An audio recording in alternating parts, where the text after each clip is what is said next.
Bismillahirrahmanirrahim. Assalamualaikum warahmatullahi wabarakatuh. Berita dalam berita malam buat sahabatku semuanya subscriber MPS. Dikutip dari media online pikiranrakyat.com dengan judul tegas, Menteri Kehakiman Swedia minta tangkap semua penghina Islam. Pikiran rakyat. Menteri Kehakiman Morgan Johnson angkat bicara terkait bentrokan orang Islam dengan polisi di dua wilayah.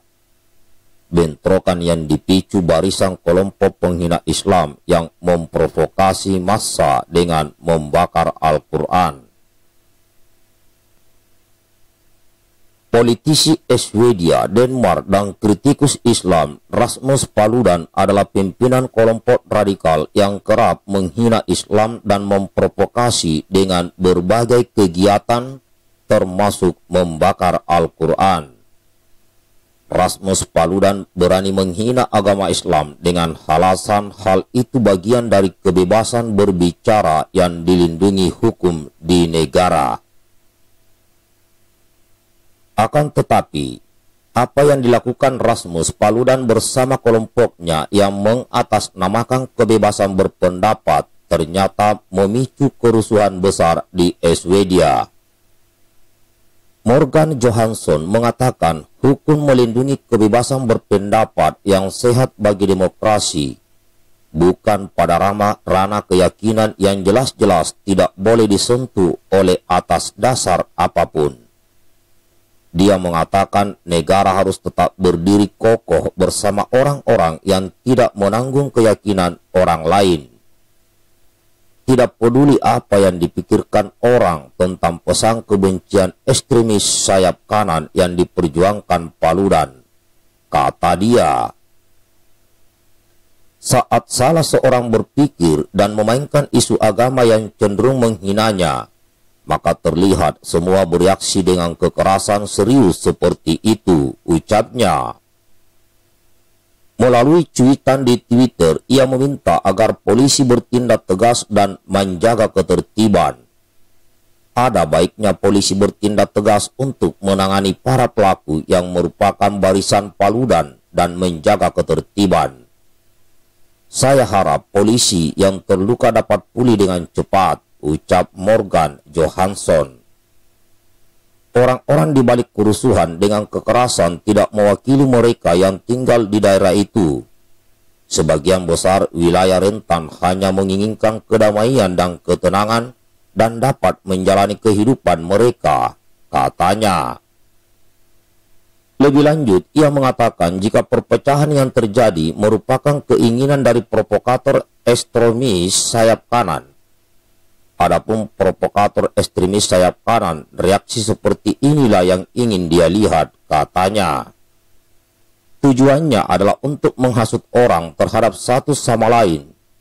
Saya mendesak semua kekuatan kebaikan untuk tetap tenang dan tidak membiarkan diri mereka terprovokasi. Pemerintah terus mengikuti perkembangan, tuturnya lagi.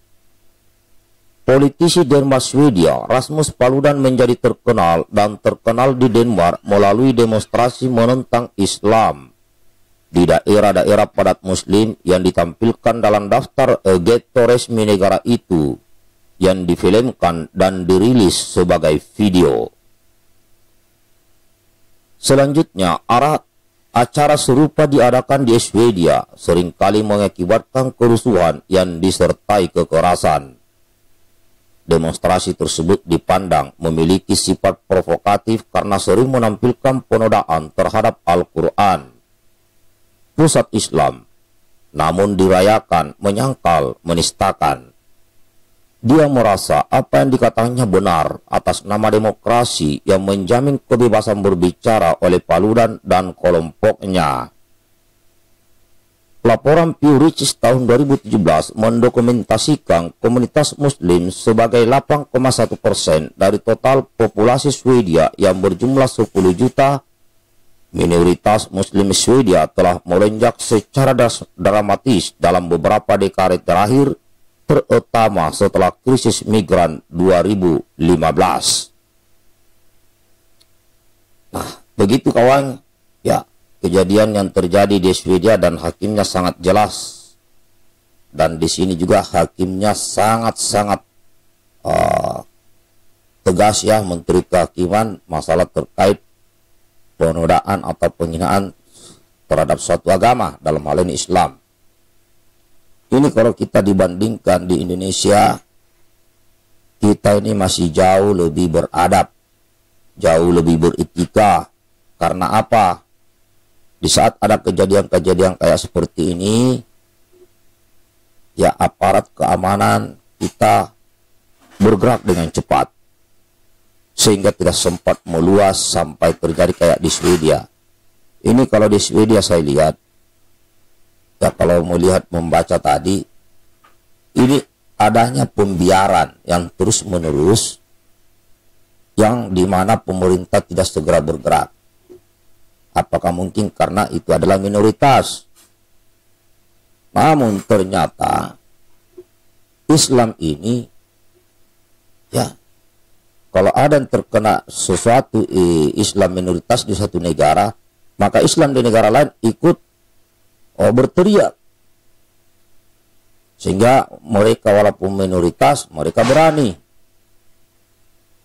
Ya. Namun kalau saya lihat ini dari segi pengamanannya ini terlambat ditangani oleh pemerintah setempat, sehingga ramailah begini. Nah, kalau kita di Indonesia, semua serba cepat ditangani. Ya, kalau ada hal-hal yang begini, khususnya dalam negeri, kecuali pendeta Saifuddin karena di luar negeri ya. Jadi perlu waktu yang panjang, perlu waktu yang lama untuk menyelesaikannya karena sedang berada di luar negeri. Nah, coba di Indonesia begini, kemudian dibiarkan, pasti ramai. Tapi kita lagi bersyukur bahwa orang-orang Indonesia masih berpikiran, mayoritas masih berpikiran jauh ke depan, bahwa setiap permasalahan masih bisa diselesaikan, baik dengan jalur musyawarah atau kekeluargaan, maupun jalur hukum-hukum positif jika jalur kekeluargaan tidak berjalan.